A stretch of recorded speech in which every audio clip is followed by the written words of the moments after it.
நீங்க வந்து உங்களுடைய ஐடியாலஜியை 4 தலைவரை வச்சிருக்கீங்க. யார் யாரு? அம்பேத்கரை, அண்ணாவை, காமராஜரை, வேற யாரை வச்சிருக்காரு? இந்த அம்மா அஞ்சலி அம்மாள், இன்னொன்னு நாச்சியார், அவங்க யாரு? வேலுநாச்சியார். வேலுநாச்சியார். இந்த மாதிரிலாம் வச்சிருக்காரு இல்லையா? இந்த இதை வச்சிருக்கிறதுக்கும் அவர் கடைபிடிக்கிறதுக்கும் என்ன அப்படி ஏற்கனவே விமர்சனம் வந்துருச்சு. லாக்அப் டெத்துக்கு கண்டன ஆர்ப்பாட்டம் பண்ணாரு. அடுத்ததான் ஒன்று நடந்துச்சுதே, லாக்அப் டெத்துக்கு அடுத்து அப்புறம் கவின் அப்படின்ற ஒரு ஆணவ படுகொலை நடந்துச்சுல்ல. கவினுக்காக அவர் ஒரு எதுவும் பேசியிருக்காரா, ஒரு போராட்டத்தை பண்ணியிருக்காரா, இல்லை வர ஊர்கள் அதை பற்றி பேசுகிறாருன்னா இல்லை, அவரும் மாஸ் சைக்காலஜி, அந்த ஓட் பேங்க் கெட்டக்கூடாது அந்த ஐடியாலஜிலாம் பேசுறாருன்றது இருக்கு. ஸோ அது ஜனநாயகன் வரும்போதும் இதெல்லாம் மீம் டெம்ப்ளேட்டாக தான் மாறும். மிகப்பெரிய சரிவை சந்திப்பார்.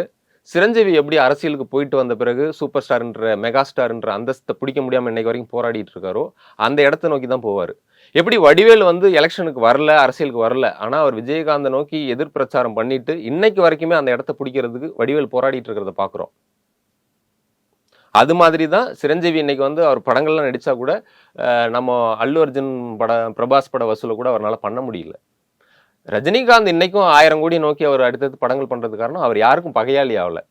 அல்லு அர்ஜுனை கைது பண்ணாங்க, அதே மாதிரி ஏன் விஜய் கைது பண்ணல?